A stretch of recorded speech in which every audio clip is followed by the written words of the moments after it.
सत साहिब सतगुरुदेव की जय।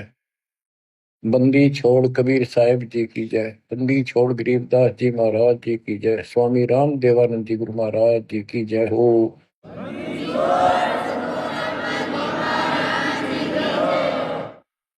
सर्व संतों की जय, सर्व भक्तों की जय, धर्मी पुरुषों की जय। श्री काशी धाम की जय, श्री सुडानी धाम की जय, श्री क्रोथा धाम की जय, श्री बरवाड़ा धाम की जय। सत साहिब परम पिता परमात्मा कबीर जी की असीम रजा से आपको मनुष्य जीवन की सफलता का राज प्राप्त हुआ।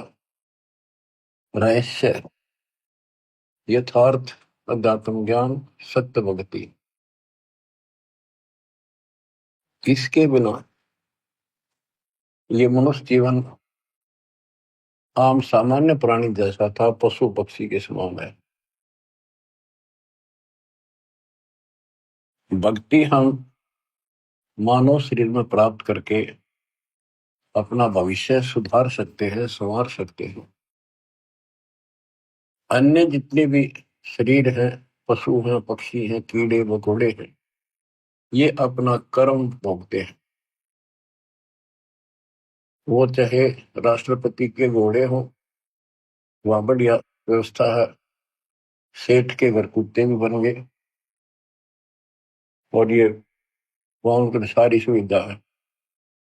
परंतु ऐसी सुविधा मनुष्य को भी नहीं उपलब्ध होती कईयों को।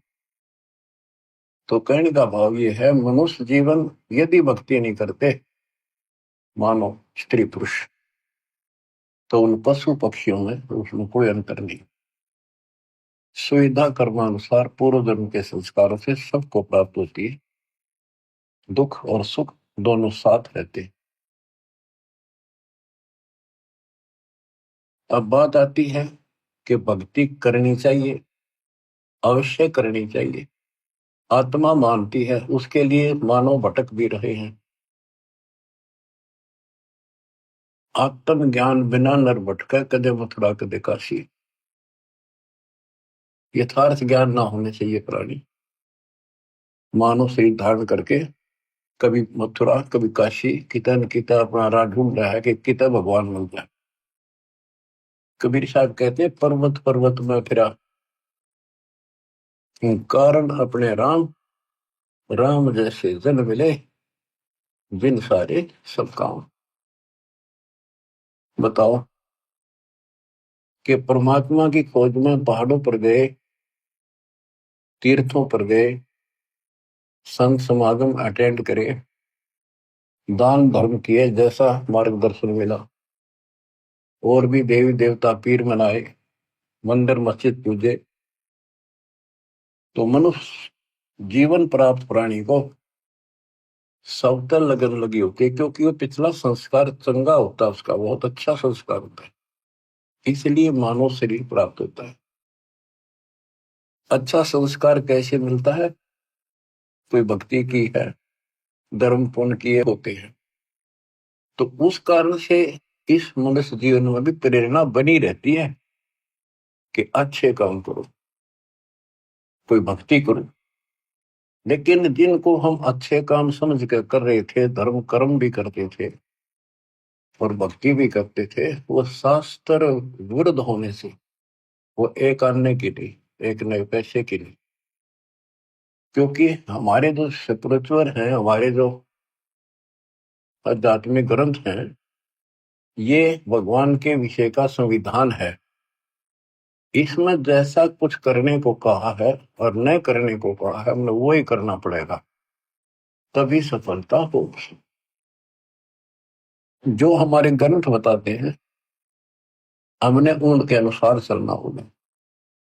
इसके लिए जो से हिंदू समाज है, वो अपनी पवित्र गीता, पवित्र वेदों और पवित्र पुराणों को सत्य मानते हैं।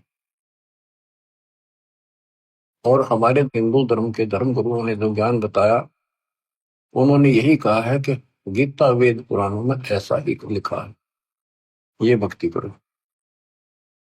अब यहां हमने सबसे पहले ये देखना होगा कि जो स्पिरिचुअल है, शास्त्र है, हमारे धार्मिक शास्त्र है, वो कौन से किस लेवल के हैं, किस स्तर के हैं। 5 वेद है, वैसे तो वेद एक ही होता है। वेद का अर्थ ज्ञान होता है, बोध का अर्थ भी ज्ञान होता है। भक्ति बोध, भक्ति का ज्ञान। वेद, वेद का अर्थ ज्ञान। सूक्ष्म वेद यानी सवसम वेद, जो भगवान ने सब अपने मुख से बोला होता है, उसको सवसम वेद, सूक्ष्म वेद बोलते हैं। ये कंप्लीट, इसके अंदर कंप्लीट मार्गदर्शन है, ये कंप्लीट है, संपूर्ण है।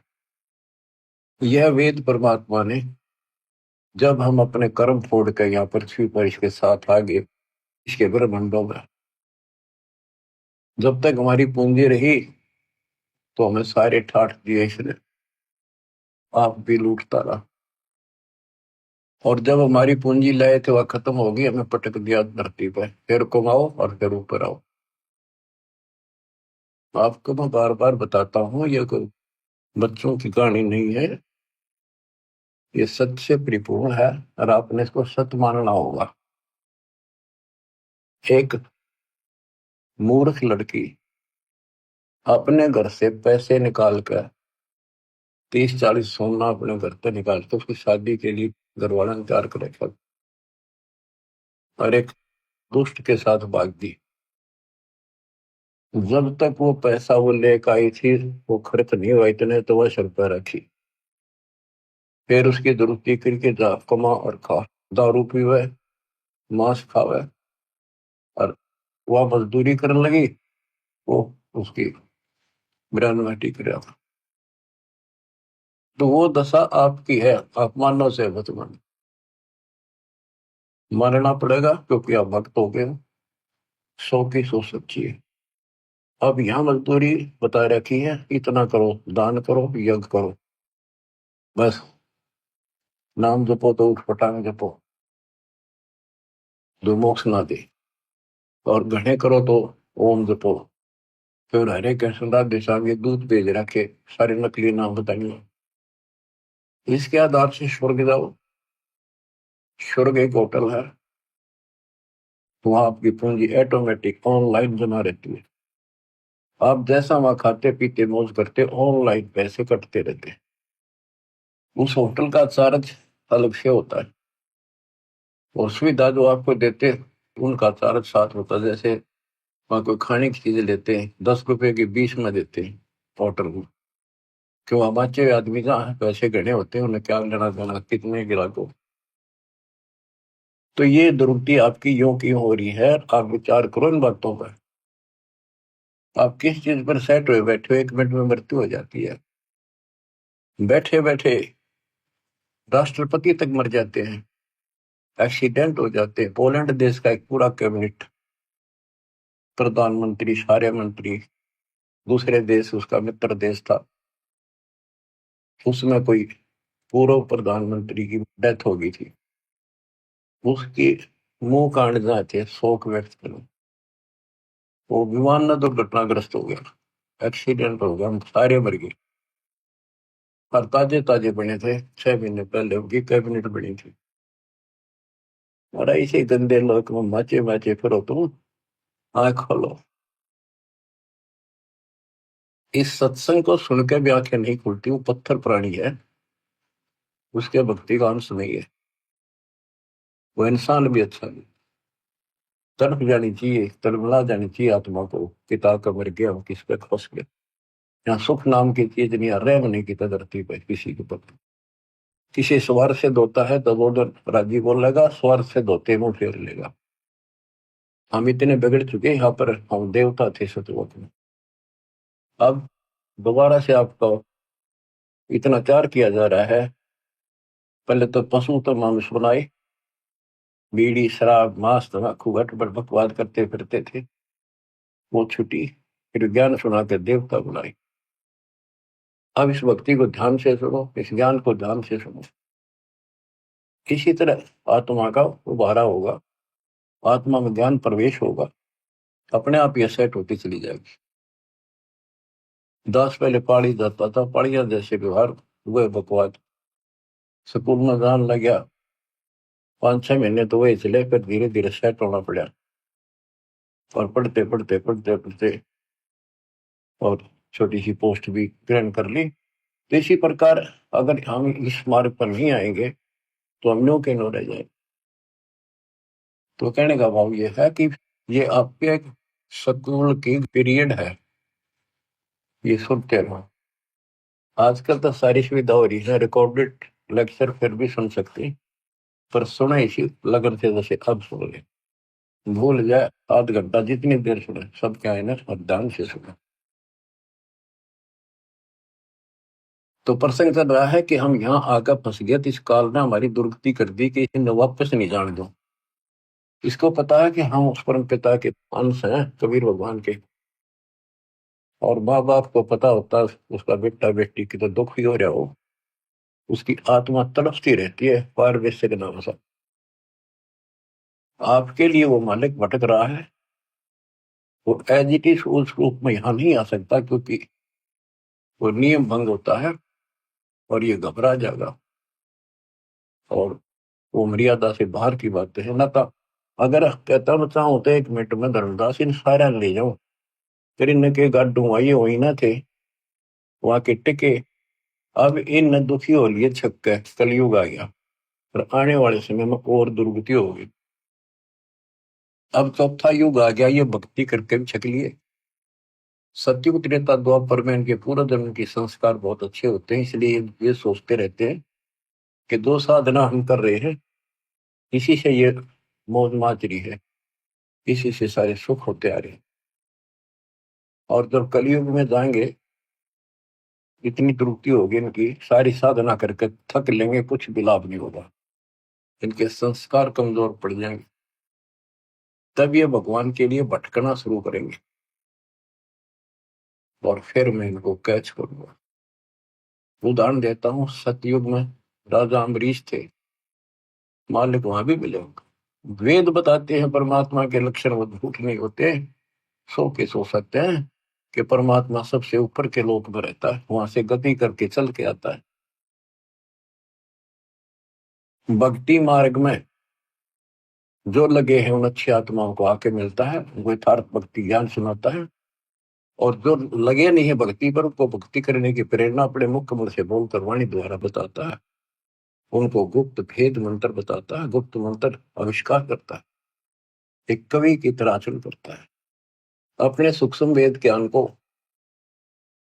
काव्यना, कविताओं से, दोहों के माध्यम से, चौपाइयों के माध्यम से, शब्दों के माध्यम से बोल बोल के सुनाता है, वो सूक्ष्म वेद होता है।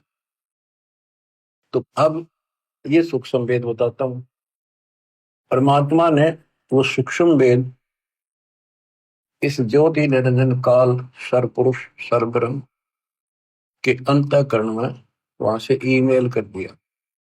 इसके अंदर इसने उसको बाहर निकाला, श्वास से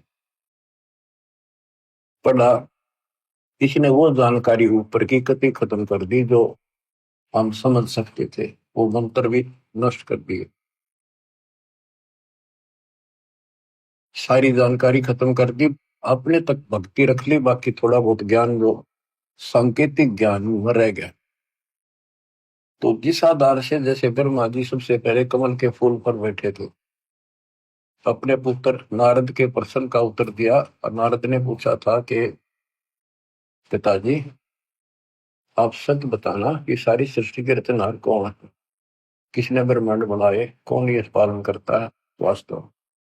ब्रह्मा जी कहता, बेटा नारद इसका क्या जवाब दूं, मैं जब होश में आया मैं कमल के फूल पर विराजमान था, कमल का फूल जलमय होता है, चारों तरफ आगाध जल था। मैं सोच रहा था मेरे को किसने उत्पन्न कर दिया, मेरा क्या उद्देश्य है। आकाशवाणी हुई तप करो, मन कमल के फूल पर बैठे बैठे 1000 वर्ष तप किया, फिर आकाशवाणी हुई सृष्टि को। उसके बाद लंबी कहानी है, फिर बताऊंगे। तो उसके बाद ये ब्रह्मा विष्णु महेश तीनों इकट्ठे कर दिए, देवी ने इनका ब्याह कर दिया, पास ऋषि रखो। सागर मंथन प्रथम किया था, वेद निकले 4, ब्रह्मा ने वेद पढ़े, उसमें से ओम मंत्र ले लिया। आकाशवाणी से जो हुआ था तप करो, वो तप, ये सोच लिया भगवान का आदेश है, तप करो।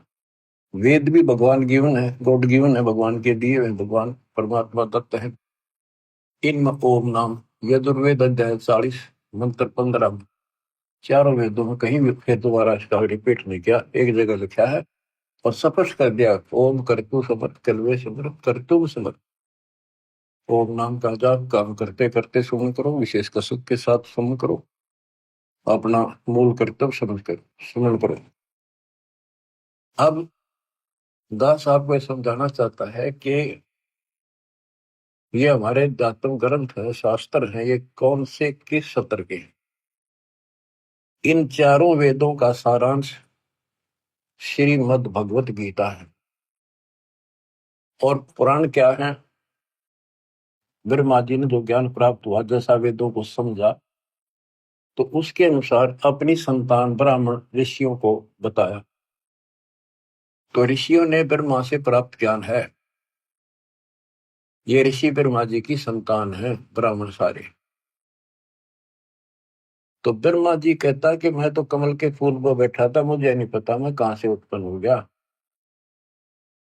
ये फिर जानी जान नहीं है, सर्वज्ञ भगवान नहीं है। इसने जो ज्ञान अनुभव किया, तो इसने अपनी कथा बताई, तो इस आधार से ऋषियों ने तप तो ब्रह्मा जी से प्राप्त कर लिया। ब्रह्मा जी ने बता, वेदों में केवल ओम नाम है, ओम नाम वेदों से ले लिया।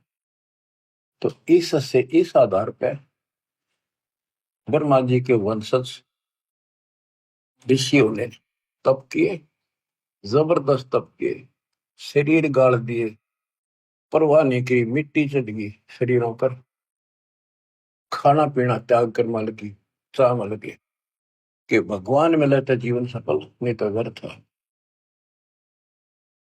तप किया, ओम नाम का जाप किया। ओम नाम के जाप से ब्रह्मलोक प्राप्त होता है। गीता अध्याय 8 श्लोक 13 में गीता बोलने वाला कहता है, मुझ ब्रह्म का ओम इति एक अक्षर ब्रह्म व्यवहारं माम अनुसमण यह परियाति तदंदेहम सयाति परमाम गति। ओम इति एक अक्षर, केवल एक ओम अक्षर है, ब्रह्म व्यवहारं माम अनुसमण, मुझ ब्रह्म का स्मरण करने का, माम ब्रह्म। और तो इसका अंतिम सांस तक स्मरण करता हुआ शरीर त्याग कर जाता है, वो ओम से मिलने वाली प्रभुति प्राप्त करता है। देवी पुराण शरीर देवी दुर्गा जी अपने शिष्य प्रिय शिष्य हिमालय राजा को ये बताती है कि यदि तेने मोक्ष चाहिए, उसने कहा जी मुझे ब्रह्म की जानकारी दो, मोक्ष मार्ग बताओ। तो देवी ने कहा कि और सब बातें छोड़ दे, ओम नाम का जाप कर। इस ओम नाम के जाप से तू ब्रह्मलोक में जाएगा, जहां पर वो ब्रह्म रहता है उसको प्राप्त कर लेगा, तेरा कल्याण हो। गीता अध्याय 8 श्लोक 13 में कहा है कि मुझ ब्रह्म का एक ओम मंत्र है। यजुर्वेद अध्याय 40 मंत्र 15 में कहा है कि ओम का नाम जाप करो। 8वें अध्याय के 16वें श्लोक में कहा कि ब्रह्मलोक में गए प्राणी भी वापस आते हैं। बच्चों, इसने जुल्म कर रखा, कभी रास्ता नहीं दे रखा था। खुद मालिक आए, अपने बच्चों को ऊपर ले जाके अपनी समर्थता अपनी शक्ति से परिचित करा, फिर वापस छोड़ा। 600 साल हो गए इस प्रोसेस में परमात्मा लगे हुए हैं, जिसमें 6 गवाह आपके सामने दास ने आई विटनेस बता दिए। जब जाके दास की भी तसल्ली हुई कि सचमुच कबीर ही को न कबीर न को भगवान मान दानक दुल्हा, सारी उम्र कपड़ा बनता बनता मर गया, रोटी भी ठीक से टाइम पर नहीं बनती थी, इसी को तो सक्षम कहते हैं। उसने जरूरत ही नहीं था, सब कुछ संकेत पे है उसके। 18 लाख बाबा जी आगे चेला समेत और सारी काशीनाथ जीव कितने आए, 3 दिन तक भोजन खवाए। वो एक कुटिया में बैठा था जब भी, घर में कुछ नहीं था। तो ये तो भगवान है, इसी का नाम तो परमात्मा है। सतगुरु जो चावे सो कर ही, 14 कोट दूर तो ही। बहुत बहुत जंतराश निवार है, चित्रगुप्त कागज पाठ। अब बच्चों को प्रश्न कर रहा है कि हम जो साधना करते हैं वो शास्त्र अनुसार होनी चाहिए। अब शास्त्र कौन से ठीक है? जो हमें मान्य हो भगवान की भक्ति के लिए। हिंदुओं के लिए वेद और गीता ये एथेंटिक शिवचर है, एथेंटिक धार्मिक ग्रंथ है, ये प्रमाणित है। और पुराण जो है ये ऋषियों का अपना अनुभव है, जैसा इन्होंने साधना की उससे जो उपलब्धि हुई। इन्होंने हठ योग किए, समाधि लगाई, समाधि के अंदर इनको किसी को तो इस काल ने ब्रह्मा के रूप में दर्शन दे दिए, किसी को विष्णु के रूप में, किसी को शिव जी के रूप में। तो ऋषि ने मान लिया भगवान पा गया, ब्रह्मा के रूप में दर्शन दिया उन्होंने। ब्रह्मा जी के पास जाकर स्तुति करी, आप भगवान हो, सारी सृष्टि के मालिक हो, आप अपने को छुपाए बैठे हो, हमने पहचान लिया। इसी प्रकार विष्णु जी को भ्रम पैदा कर दिया, जिनको काल ने विष्णु रूप में दर्शन दिया। उन्होंने मान लिया कि मैं ही सारी सृष्टि का कर्ता रचनहार हूं, नथिंग एल्स। इसी तरह शिव जी को। इसी बात पर एक दिन ब्रह्मा और विष्णु जी की आपस में लड़ाई होगी। ब्रह्मा जी गए विष्णु जी के पास, विष्णु जी ने सम्मान नहीं किया उनका, आजा भाई, मैं बड़ा भाई है उसका, तो भी नहीं कहा आजा बैठ जा। इनकी देखो बच्चों विचार करो, जिनको भगवान मानते थे इनमें शिष्टाचार की भी कितनी कमी थी। एक बड़ा भाई है विष्णु जी का, और ये बैठा था शेषनाग की सैया पर। लक्ष्मी जी इसके चरण दबारी थी, आसपास इसके प्रशंसक खड़े थे विष्णु जी के। ब्रह्मा जी आया तो इसने अपना अपमान मान लिया कि इसने खड़ा होकर मिलूं, हाथ मिलाऊं या सीने से लगाऊं या नो को आओ जी बैठो, कितना भी ठीक है इसने। ये फिर काम करो अच्छे भरे पड़े ही ना, भगवान मान्या करते। इस बात का दुख ब्रह्मा जी ने मान्या, अभी इसने सम्मान भी ना किया। न बोला वो अभिमानी, मैं तेरा बाप हूँ, सारी सृष्टि का रचने वाला हूँ, तो मेरे से पैदा हुआ और मेरा सम्मान नहीं करता, अपने बाप को देखकर भी तू अहंकार करता है, तू मेरा बेटा है और फिर भी सम्मान नहीं करता। उसमें बोला तू मेरा बेटा, मैं तेरा बाप, तो मेरा ना भी कम से हुआ था।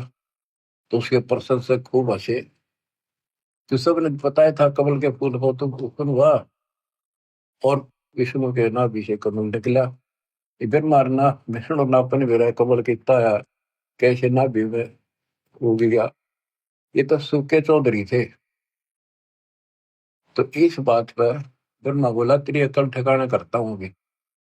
विष्णु बोला आजा, चढ़ा ली बात दोनों ने और काट दिया शस्त्र, मरण मरण तैयार हो गए। कमाल की बात है। शिव पुराण में ऐसा लिखा, ऊपर से देवता आकाश तिरंग पर फूल बरसावे, शाबाश, मरो कट के, शाबाश, देखते हैं कौन ताकतवर है। लेकिन इनकी सब बच्चा का कहां तक नाश हो रहा है। देवता व हरणों का लड़ो, उन्हें बीच मारना चाहिए था। भगवानों आप ऐसे करोगे फिर मारा केरा होगा। भगवान मान के इन्हें दोनों लड़ पड़ी। बता, वो तो इनका बाप जो काल नरेंद्र ने सोची है मरेंगे कट के, तेरे खान पीने का सिस्टम बंद हो जाएगा। इनके बीच में एक सतम खड़ा कर दिया, बोतलों बोतलों आपास छूने लगा। ये दोनों डर गया, आश्चर्यचकित हुए। जब इसका और छोर ढूंढ चाल पड़े और लड़ाई मिट गई, फिर काल आके खड़ा हो गया शिव जी के रूप में, साथ में दुर्गा को पार्वती रूप बना के लिया। तब उनसे कहता कि बेटा तुमने अपने आप को भगवान मान लिया, ये तुम्हारी बहुत बड़ी गलती है। तुम भगवान नहीं हो, यू आर नॉट गॉड।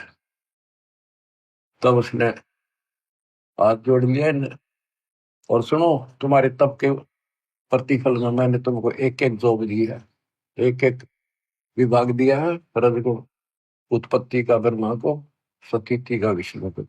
और इसी प्रकार शंकर को ये संहार तिरुभाव, और रुद्र को संहार।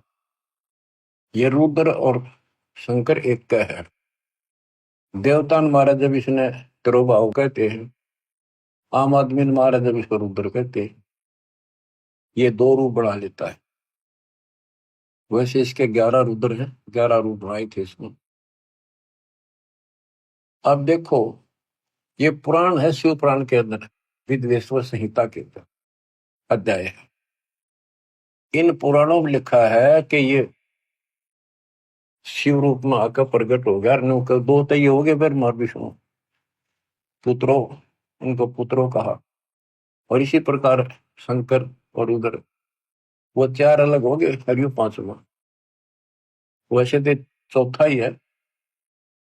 तो ये भी ना समझ पाए कि जो इनका बाप है, और ये नौकरी इनका कोई माता पिता नहीं। और फिर इसने के जुल्म करा कि बताऊं तो सर्वभाव है, ना बताऊं ज्ञान अधूरा। ये शिव के मंदिरों में तो शिवलिंग रखे हैं, विभिन्न को आगे विस्तार ना करूं तो अच्छा है। एक मिट्टी के पत्थर के बने हुए ये 2 आइटम इन्हें दे गया आराम खोर। ये डरता नहीं है, माथा गला लिए वह शिवलिंग पूजा। Private part of Shiv and Parvati, ये बदमाशी कर गया। अब सारा संसार इन पर मत्था टेक कर थरा बेड़ा कर कोई। इसने ऐसा नाश कर रखा। सतगुरु आए दया करी, ऐसे दीन दयाल, बंदी छोड़ बरतास का जठर में कृपा। इसने नाश करने में कसर नहीं छोड़ रखी दत्तम की, और दाता ने विकास करने में कसर नहीं छोड़ रखी। अज्ञान कितनी देर रुक आता है, अंधेरा लाइट के सामने नहीं रुक सकता। अब ये रोशनी उदय होगी है, सूर्य उदय हो गया इस तत्व ज्ञान का। अब सब अंधेरा मिटेगा। बच्चों, इस प्रकरण से संसिद्ध हो जाता है कि सबको कति मूढ़ फुला रखा है। इसमें काल और दुर्गा और ब्रह्मा विष्णु है, इसको तो ज्ञान नहीं बेचारों को। इनको जैसे ये डरा धमका कर ला देते उसी तरह बन देते। उसके बाद यह शिवलिंग पूजा शुरू होगी और तेरा गजब हो गया। अब आते इस बात पर कि हम भक्ति करें तो शास्त्र अनुसार करें। यदि पुराणों अनुसार करेंगे तो ये जड़े ढोएंगे जो इन्हें बता रखे भगवादिया ने। गीता और वेद गॉड गिवन है, कबीर गॉड गिवन। तो इनके अंदर इनके अनुसार साधना करनी पड़ेगी, लेकिन इनमें इनकम्प्लीट नॉलेज भी है और वे ऑफ वर्शिप भी इनकम्प्लीट है। ज्ञान झूठ नहीं है वेद और गीता में, लेकिन संपूर्ण नहीं है। अधूरे ज्ञान से अधूरा काम, संपूर्ण ज्ञान से संपूर्ण ज्ञान। श्रीमद् भगवत गीता श्री कृष्ण जी ने बोली, ये मानते हैं। इनका बिल्कुल ठीक है, क्योंकि वो बोलता श्री कृष्ण लिखा था, अंदर कैसेट काल की चढ़ा रखी थी। काल बैठ कर बोल गया ब्रह्म। अब गीता में क्या बताया है, ये खुद अपने को नासवान बताता है। गीता अध्याय 2 के श्लोक 12 में, 4 के 5 में, 10 के 2 में, कि तेरे और मेरे बहुत दिन होगी अर्जुन, तू नहीं जानता, पर ये आगे भी होते रहेंगे। ये मत समझो कि आज ही जन्म, पहले भी जन्मे थे, आगे भी होंगे। मैं जानता हूं, मेरी उत्पत्ति को ये देवता नहीं जानते। 10वें के 2 में कहा, क्योंकि ये मेरे से उत्पन्न हुए। अब बाप की उत्पत्ति को बच्चे कैसे जाने, दादा बता भाई। तो दादाजी कबीर भगवान इनके दादा है। तो बच्चों, कौन ब्रह्मा का पिता है, कौन विष्णु की मां, शंकर का दादा कौन है, हमको दो बता। ब्रह्मा विष्णु महेश तीनों भाई। इनका पिता ज्योतिर्नंदन, मां दुर्गा और दादा सतपुरुष कबीर भगवान। गीता गए 16 श्लोक 23 में कहा है कि जो शास्त्र विधि को त्याग के मनमाना आचरण करते हैं, उनको ना सुख प्राप्त हो, ना कोई सिद्धि प्राप्त हो, ना उनकी गति यानी मोक्ष हो। फिर भक्ति करते इसी के लिए। गीता 10, 16 श्लोक 24 में स्पष्ट कर दिया कि इससे करते और अकर्तव्य में जो करने योग्य कर्म है, न करने योग्य कर्म है, उनके लिए अर्जुन ये शास्त्र ही प्रमाण। शास्त्र आपको सिद्ध कर दिया, गीता और विष्णु इनके सतर के। हम बच्चों, हमारे लिए जो शास्त्र है हमारा सूक्ष्म वेद है, जो कबीर गॉड गिवन है। हमारे को इसकी कति जरूरत नहीं थी, ना गीता की, ना वेदों की, ना पुराणों की। और 17 फरवरी 1988 को दास का भाग्य उदय हुआ। पूज्य गुरुदेव से दास की किस्मत जागी, दीक्षा प्राप्त हुई, दीख मिली। उससे लेकर सन 2000 तक दास परमात्मा कबीर जी द्वारा दिए ज्ञान और संत गरीब दास जी के अमर ग्रंथ के आधार से सत्संग किया करता था दास।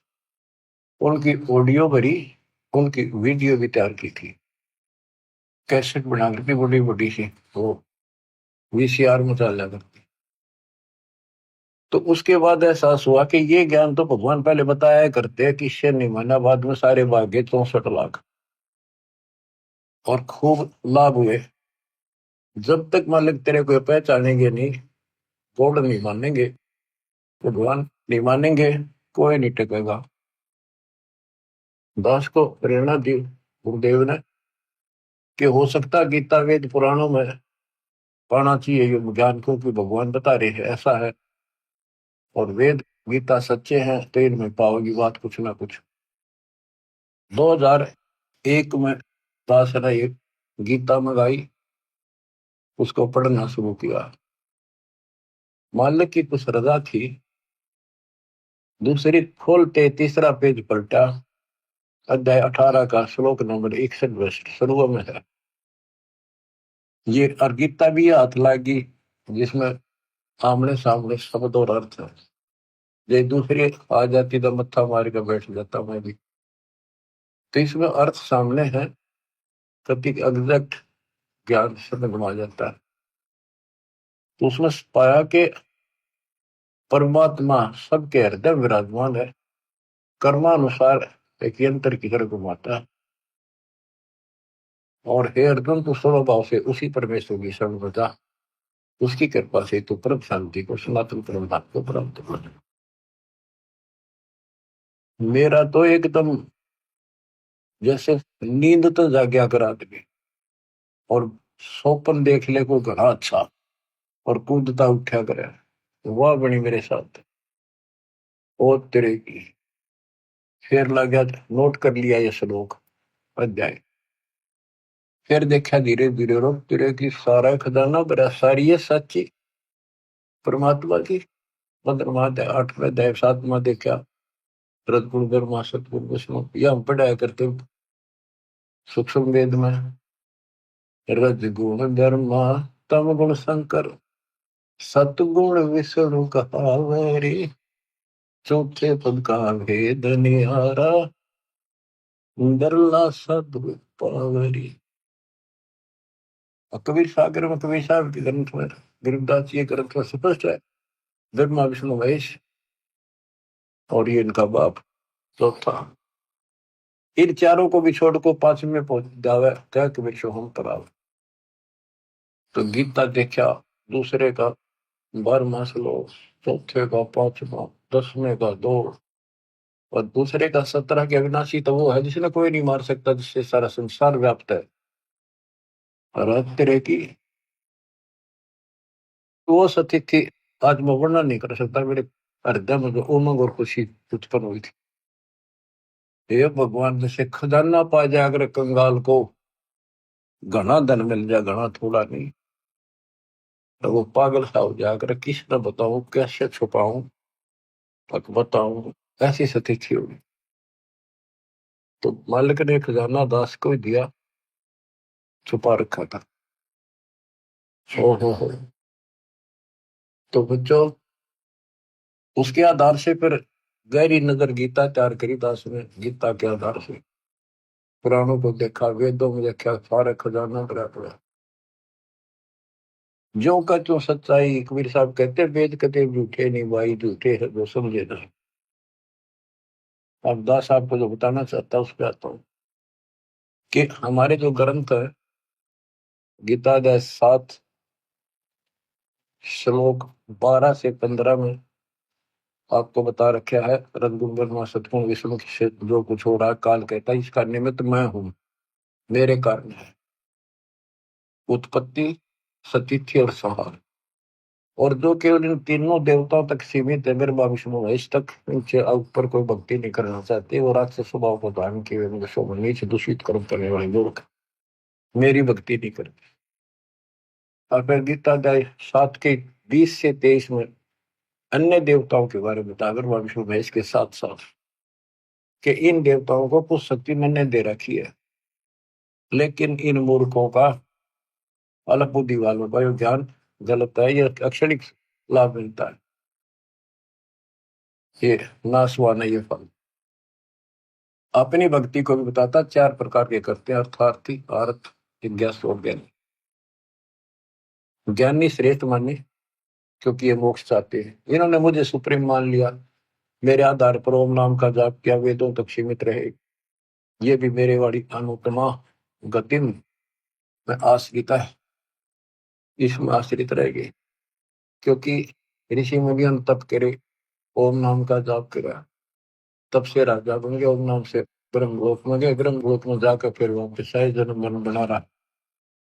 फिर बताया कि खाक भक्ति हुई, जन्म मृत्यु मिटा नहीं, सतलोक गए, फिर वो वापस लौट के नहीं आए, ब्रह्मलोक में गए, फिर आकर मरे, क्या फायदा उस भक्ति का। अब जो प्रश्न चल रहा है कि 7वें अध्याय 18 में कहा है कि ज्ञानी आत्मा है तो उदार, पर मेरे वाली अनुत्तम गति में सचित है। 7वें के 19 में कहा है कि बहुनाम जन्मानाम अंते ज्ञानवान माम प्रपद्यते, बहुत बहुत के अंत के जन्म में कोई ज्ञानी आत्मा मेरी भक्ति करता है, ना तो दूसरी भक्तियों में जीवन नष्ट कर जाते हैं।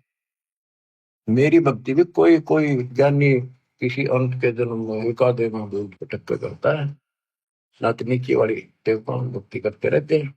वासुदेव सर्वमिति स महात्मा स्वरूप होता है, ये बताने वाला कि वो वासुदेव सारी सृष्टि का रचने वाला, सबके ऊपर जिसकी सत्ता, जिसकी साहिबी, जिसकी सत्ता, जिसकी हुकूमत सबके ऊपर है, वही पालन करता है, वही उत्पत्ति करता है, वही कर्मों की मार से बचा सकता है, पाप कर्म नष्ट करता है, वो आयु बढ़ा देता है, उसकी भक्ति से मोक्ष प्राप्त होता है, ये बताने वाला महात्मा शोध गीता अध्याय 4 श्लोक 32 में कहा कि वो परमात्मा सच्चिदानंद घन ब्रह्म, इन्होंने अर्थों के भी अनर्थ कर रखे हैं, अनुत्तम का अति उत्तम कर दिया, वर्ग का जाना होता है आना कर दिया, अनुत्तम का अर्थ अश्रेष्ठ होता है उसको सर्वश्रेष्ठ कर दिया। यहाँ गीता अध्याय 4 श्लोक 32 में ब्रह्मण मुखे शब्द है, उसका ब्रह्मण का अर्थ वेद कर दिया, यहाँ लिखना था सच्चिदानंद घन ब्रह्म। गीता अध्याय 17 श्लोक 23 में ब्रह्मण शब्द है, उसका अर्थ वहां इन्होंने ठीक रखा है, सच्चिदानंद घन ब्रह्म। ओम तत्सत यानी सच्चिदानंद घन ब्रह्म की उपासना का केवल त्रिविध समर्थ है, 3 प्रकार से शिवन है इसका, 3 मंत्र का। अब आता हूं मैं चौथे के 32 में, उसमें लिखा कि परमात्मा अपने मुख कमल से, सच्चिदानंद घन ब्रह्म अपने मुख कमल से वाणी जो बोलता है, उस वाणी में ऐसा ज्ञान है जिससे सारे कर्म समाप्त हो जाते हैं, जन्म मरण मिट जाता है, सदा सुखी हो जाता है। उस ज्ञान को चौथे अध्याय के 34 में तत्वदर्शी संतों से पूछो। दंडोत प्रणाम करो, दंडोत प्रणाम करने से, निष्कपट भाव से, सरलता पूर्वक, नम्रता पूर्वक प्रश्न करने से वो तत्वदर्शी संत जो तत्व ज्ञान का उपदेश करेंगे। उस परमात्मा तत्व का, कौन से का, 18वें अध्याय के 62 वाले का, उस परमात्मा उसका ज्ञान होता है। वो कौन है? 7वें अध्याय के 29वें श्लोक में गीता बोलने वाले ने कहा है कि जो केवल जरा वृद्धावस्था के कष्ट से, बच्चों वृद्धावस्था का जो दुख है ना, ये मृत्यु से भूंगा है, मौत तो एक बार हो जाए, और यो कम से कम 20 साल मरे। फिर एनमाटी, कभी आंख दुख है, कभी चार दुख है, कभी टांग दुख है, कभी शुगर बढ़ गई, कभी बीपी बढ़ गया, उठा जाना बैठा जाना, कब्जी होगी, गैस में को सुना नहीं, रोए बैठ के।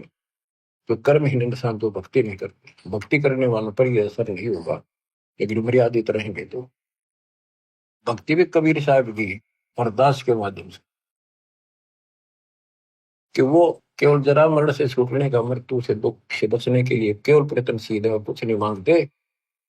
वो तत्परम से, सारे दातों से और सारे कर्मों से परिचित है। आठवें के प्रथम अर्जुन ने प्रश्न किया, किम तत्परम, तीसरे में उत्तर दिया, आठवें के श्लोक में तीसरे में, वो परम अक्षर परम है। आठवें के 5-7 में गीता बोलने वाला अपनी भक्ति कहता है, मुझे भक्ति कर मेरे पास रहेगा, जन्म मरण बराबर रहेगा अपना दोनों का। ये पहले अध्याय में सिद्ध कर दिया आपको। 8 में के 8, 9, 10 में कहा, सचिदानंद ब्रह्म की जो भक्ति करता है परम अक्षर ब्रह्म जी उसके पास जाता है। 15वें अध्याय के चौथे श्लोक में कहा है कि तत्व ज्ञान रूपी शस्त्र से इस ज्ञान को काट कर उसके पश्चात परमेश्वर के परम पद की खोज करनी चाहिए, जहां जाने के बाद साधक फिर लौट कर संसार में नहीं आते। जिसने सारी सृष्टि की रचना की है उसी की भक्ति की। 15वें अध्याय के 17वें श्लोक में कहा कि उत्तम पुरुषत्व ने परमात्मा ही उदारते हैं। उत्तम पुरुष, पुरुषोत्तम श्रेष्ठ परमात्मा तो कोई और है जो परमात्मा कहा जाता है? परमात्मा। और जो तीनों लोकों में प्रवेश करके सबका धारण पोषण करता है, वो अविनाशी परमेश्वर है। अब गीता यही समाप्त हो जाती है जब ये कहता है कि उस तत्व ज्ञान को किसी तत्वदर्शी शब्द से जाकर पूछो। मोक्ष उससे होना, जन्म मरण उससे मिटना, गर्भावस्था का संकट उससे कटना, एक मालिक कुल का वही है। उसकी साधना कहाँ है? वो ना वेदों में। वेद कतेब, वेद ये 4 और 4 कतेब इन मुसलमानों की, ईसाइयों की, जबूर, इंजिल, तौरेत और कुरान। ये 4 कुरान, 4 किताब और 4 वेद कतेब एक जैसा ज्ञान है, यानी इनकम्प्लीट है। हम इनको गलत नहीं कहते कि ये गलत है, अधूरा ज्ञान है। अधूरे ज्ञान तो फिर लाभ क्या होगा, अधूरा ही काम। अब आपको बताता हूँ थोड़ा सा पाक कुरान मजीद। देखो इसमें क्या बताया है। एक चैप्टर है, उसका नाम है अश-सूरा और संख्या नंबर है 42, यानी सूरत अश-सूरा 42, आयत नंबर, श्लोक नंबर 1-2। आयत नंबर 1 पर प्रथम में लिखा है आ मीम। आ माने है, मीम माने मैं, है और मैं, ये 2 अक्षर अलग अलग, जैसे क, ख, ए, ऐसे है और मैं। फिर दूसरी आयत में लिखा है एन सीन काफ। जैसे हम पंजाबी सीखा करते थे, चौथी कक्षा शुरू हो जाती थी पहले पंजाबी, पंजाब ज्वाइंट था, हरियाणा और पंजाब एक थे।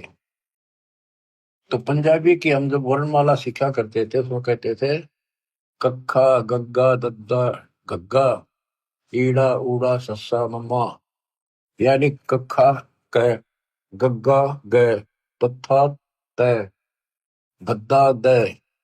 तो कक्खा गग्गा, क ख ग, ऐसे सीखना पड़ता है। तो एन का अर्थ है ए, सीन का अर्थ है से, का अर्थ है क। ये वर्णमाला है अरबी की।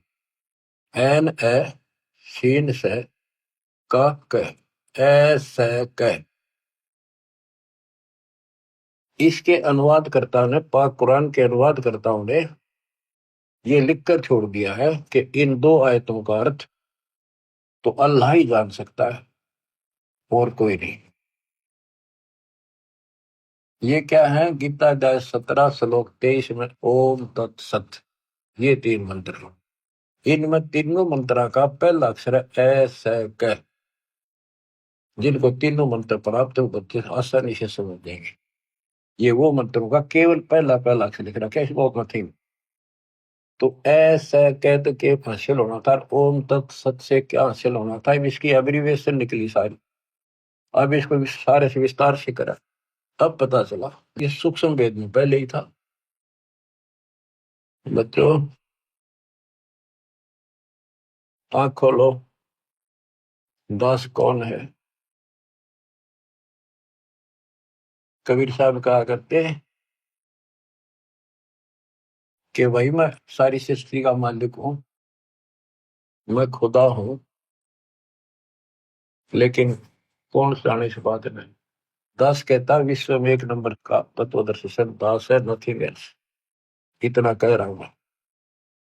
अब पाक कुरान सूरत फुरकानी 25 में आयत 52 से लेकर 59 तक 52 से 59 में स्पष्ट किया है कि हे हजरत मोहम्मद, हे मोहम्मद, हे नबी, हे रसूल। कौन बोल रहा है? कुरान का ज्ञान देने वाला अल्लाह। कि ये काफिर लोग जो है कबीर अल्लाह को नहीं पूजते, इसके अतिरिक्त औरों को भी शरीक करते, दूसरे देवताओं को। तो इनके साथ संघर्ष करना कबीर के लिए, और इनकी बातों में नहीं आना। तेरी बात ना मानना, लड़ाई नहीं करनी, ते इनकी ना मानना, मेरी बातों में विश्वास कर। ये वही है जिसने 6 दिन में सृष्टि रची, 7 दिन तक पैदा बैठा। सृष्टि में सारी आयु उत्पत्ति, माता पिता भाई बहन सब, सारी नदी नाले तारे पृथ्वी स्वर्ग पाताल सब बनाया उसी ने। और वही पाप कर्मों को नष्ट करने वाला है, गुनाहों को अच्छी तरह जानता है। उसकी खबर किसी बाखबर से पूछो। तो यहाँ पाक कुरान भी यहाँ पर समाप्त हो जाती है। इसमें वो ज्ञान है ही नहीं उस अल्लाह का जिसने सृष्टि रची। तो ये गलत नहीं कह सकते किसी ग्रंथ को, लेकिन ये इनकम्प्लीट है। इनकम्प्लीट से मोक्ष नहीं हो सकता। मोक्ष तो संपूर्ण अध्यात्म ज्ञान से होगा, और वो तत्वदर्शी संत बताता है। इसमें स्पष्ट कर दिया दोनों पवित्र धर्मों की पवित्र शास्त्रों ने कि पूर्ण परमात्मा की जानकारी तत्वदर्शी संत बताते हैं। जैसे पाक कुरान सूरत अस-सूरा 42 में प्रथम आयत में हा मीम, हा का अर्थ है, मीम का अर्थ है मैं। जैसे हा, मम्मा, कखा पंजाबी की वर्णमाला में, ये अरबी वर्णमाला है। और मैं, इसका अर्थ है हक मंत्र। हक मंत्र जिसके पहले अक्षर ये है एन सीन का। तो ये बच्चों, ये तो एक संकेतिक है। वेद कहते हैं जो तत्वदर्शी संत होता है वो सदग्रंथों के सांकेतिक शब्दों को विस्तार से खोल कर बताता है, उसका यथार्थ ज्ञान देता है। गीता अध्याय 7 श्लोक 19 फिर दोहराता हूँ। बहुनाम जन्मानाम अंते ज्ञानवान नाम प्रपत्ते। बहुत बहुत के जन्मों के किसी अंत के जन्म में कोई ज्ञानी आत्मा मेरी भक्ति करता है कर्म की, अन्यथा वैसे ही डलेड होकर चले जाते हैं। जैसे मार्कंडे ऋषि था, ओम नाम का जाप करा था, साथ में तप करा था। ये खिचड़ी ज्ञान है नहीं, सारे जड़े लोग हैं। चाहे कितने बड़े ऋषि लग गया करते तुमने, आज वो बालक दिखाई देंगे। इस बालक की दृष्टि से, तत्व ज्ञान की दृष्टि से देखोगे। उसने ब्रह्मलोक की साधना करने का ठान रखी थी, वही टारगेट था। इंद्र आया, इंद्र की उर्वशी भेजी, सब फेल होकर चलेगी। तब इंद्र को कहता है, इंद्र आ जा, तो तेरे को सही मार्ग बता दूंगा। ब्रह्मलोक की भक्ति कर ले, ब्रह्मलोक में जागा, ब्रह्म की साधना कर। ये तो सब का ये ज्ञान भर रखा है। इंद्र स्वर्ग का राजा बोला जी फिर देखेंगे, ये तब ना मौज करते। ऐसे ही आप किसी आज कोई पोस्ट पर बैठे अच्छी पर उसमें समझाने की चेष्टा करो, कोई तो बाद की बातें फिर देखेंगे। कोई चौधरपुरी है, अब्राहिम सुल्तान तुमको देखो, क्या क्या सुख थे, भगवान ने नरक से काट के बाहर गिरा अपने बच्चे को। ये रोड मार रहा था, काल मूर्ख बना रहे। तो कहते हैं बहुत बहुत अंत के जन्म में कोई मेरी साधना करता है, मार्कंडेय ऋषि ब्रह्मलोक में जाकर फिर वापस आओगे, तब से राजा बनेगा, फिर गधा बन के धक्के खाओगे। ये खाक साधना थी। ऋषि मुनि सब करें तपस्या, हे भगवान हमें मोक्ष दिए, तप करवा के राज दे दिया, 184 में ठोक दी। आपको बताया शिवलिंग की पूजा किसने शुरू करी, किसने करवाई? पापात्मा ने। इसको परमात्मा कहते थे। बच्चों आँख खोल लो, उस मालिक की कृपा कैसी बरस रही आपके ऊपर। और इतना ज्ञान समझ गए बच्चों, नहीं मानोगे तब तो पत्थर हो कर। काम ने मना नहीं किया किसी संत ने, लेकिन भगवान बोलना गलत है। खूब डटकर मेहनत मजदूरी करो, किसानी करो, दुकान पर जाओ, जो भी जॉब है काम करो, नौकरी करो, नेक नीति और डट कर सेवा करो, गफलत ना करो वहां पर, ताकि सबको अच्छा लगे कि भगवान से डरने वाला है, किसी भी काम में कोताही नहीं करता, कोई आलस नहीं करता, ठगी नहीं करता। और मालिक ने याद रखो, अब जैसे आपको बताया कि पंजाब का एक राम राय नाम का सरदार जी थे।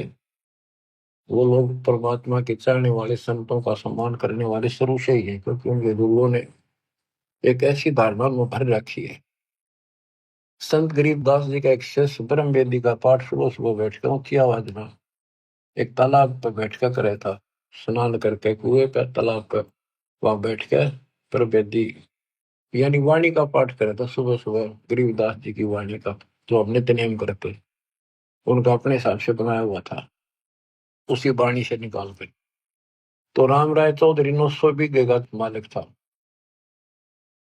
वो भी घूमने फिरने गया फ्रेश होने, तो उसने आते समय देखा एक संत वो वाणी बोल रहा है, कि ये वाणी बहुत पसंद करते हैं, क्योंकि ये गुरु ग्रंथ साहिब जी का पाठ सुनते रहते हैं। लेकिन वो वाणी कुछ विशेष कसक करी, खींच लिया उसको, वहां बैठ गया जाकर। उसने जब अपना पाठ कर लिया तो उससे पूछा कि है महात्मा जी, है भगत जी, ये वाणी तो गुरु ग्रंथ साहिब में तो नहीं है, ये किस संत की वाणी है? तो उसने बताया मेरे गुरुदेव की है, संत गरीबदास जी महाराज, बड़े पहुंचे हुए संत है, विश्व में उनके बराबर संत नहीं आज के ऊपर। उसकी वाणी है, अच्छे लिख रखी थी।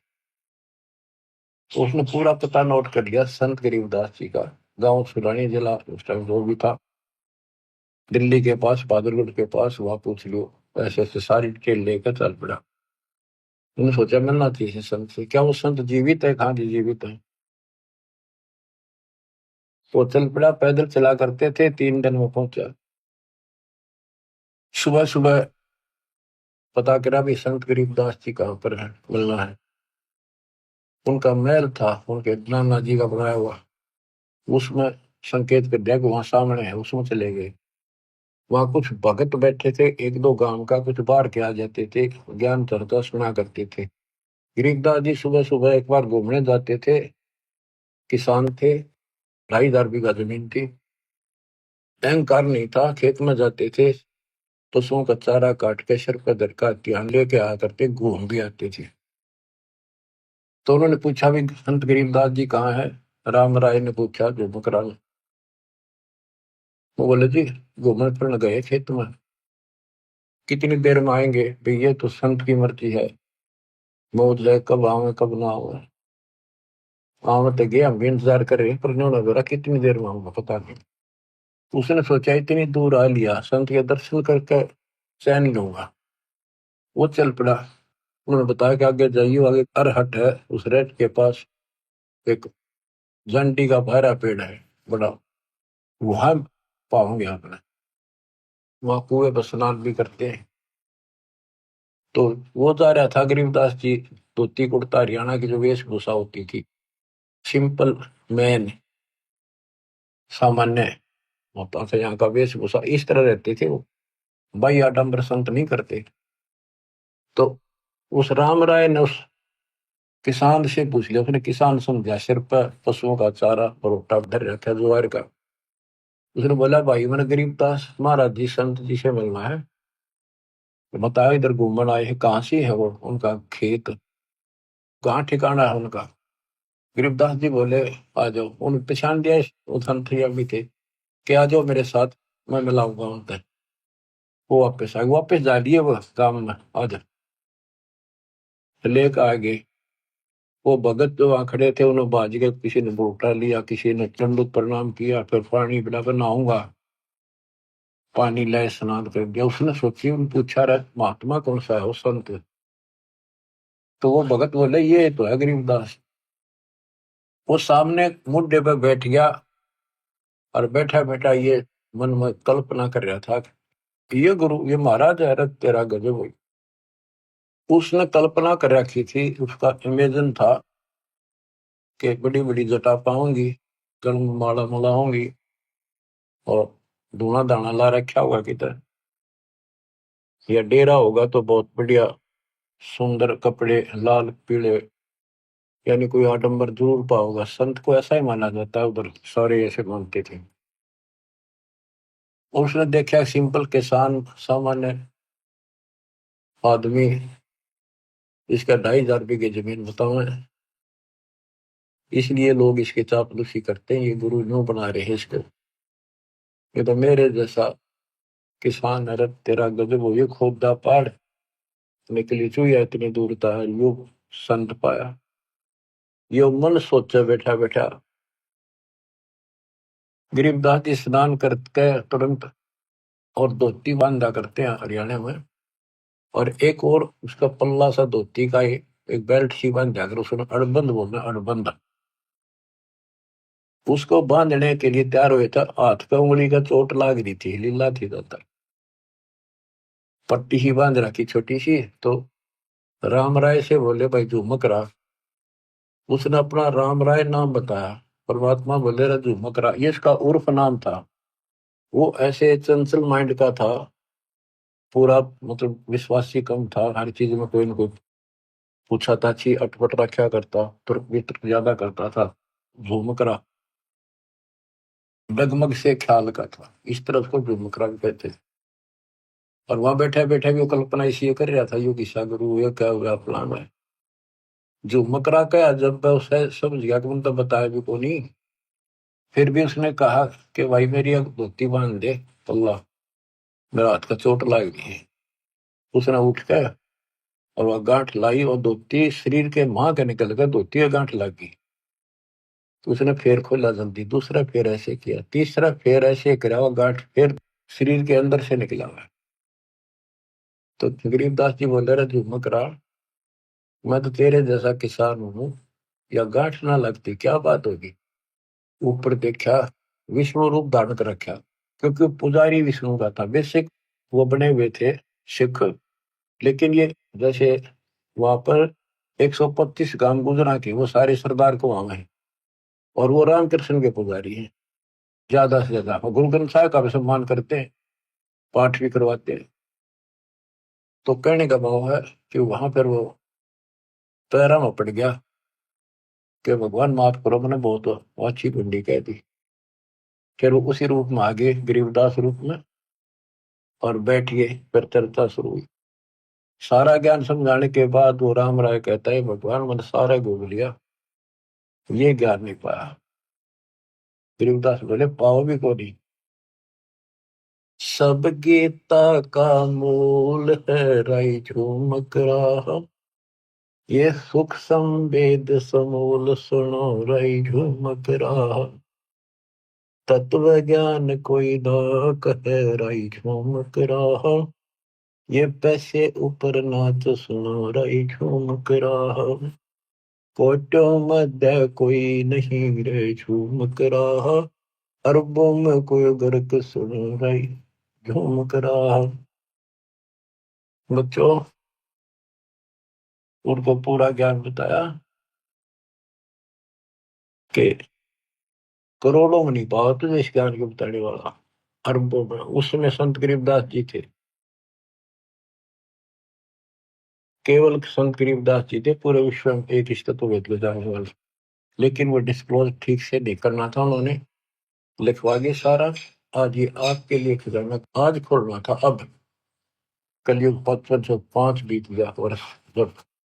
तो बच्चों आपकी किस्मत देखो, जन्म ऐसे समय में, ये बच्चों का काम नहीं, सामान्य बात नहीं है कि ऐसे संस्कार बनाना ही मालिक ने बनवाए।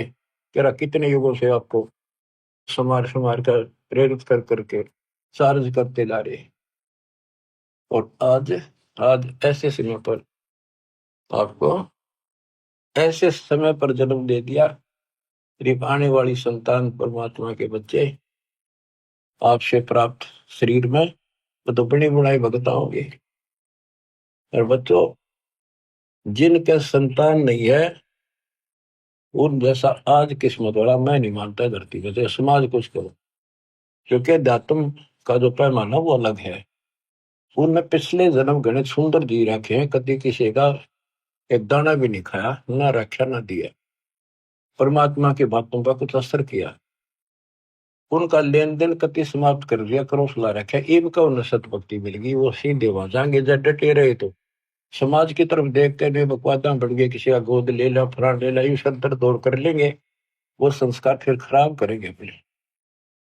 अपने वाले सुख नहीं देते कलयुग में, गोद लिया तुमने किसके सिर में मालिश करेगा। तो मेरा राय है इस कर्म में बना लो, निकल जाओ गंदे लोग तक, निकला जाता होता है।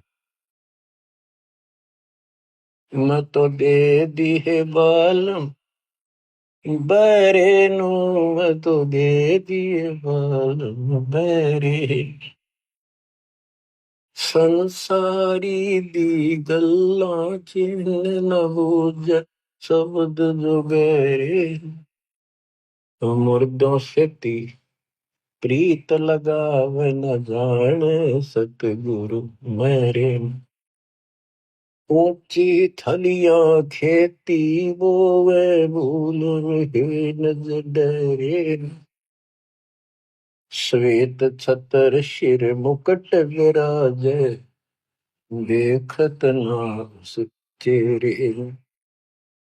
ये संसार समझदा नाही, कहंदा शाम दोपहरे, ये संसार समझदा नाही, कहंदा शाम दोपहरे, गरीब दास ये वक्त जाते है, रोगे इस पहरे, गरीब दास ये वक्त जाते है, रोगे इस पहरे। बच्चों सुधर जाओ, संभल जाओ। इतना गजब का अवसर आपको मिला है जीवन का, आप सामान्य आत्मा नहीं हो। साधना से मस्करी 14 साल मल अखाड़ा जीतेंगे युग युग के बाद। आप वो युग युग के मान हो, वो पहलवान हो इस भक्ति के अखाड़े के, फाइनल गेम में आ रहे हो। सावधानी बरतना, मालिक आपको सदबुद्धि दे, हिम्मत दे, बुराइयों से बचावे, मोक्ष दे। सत साहिब।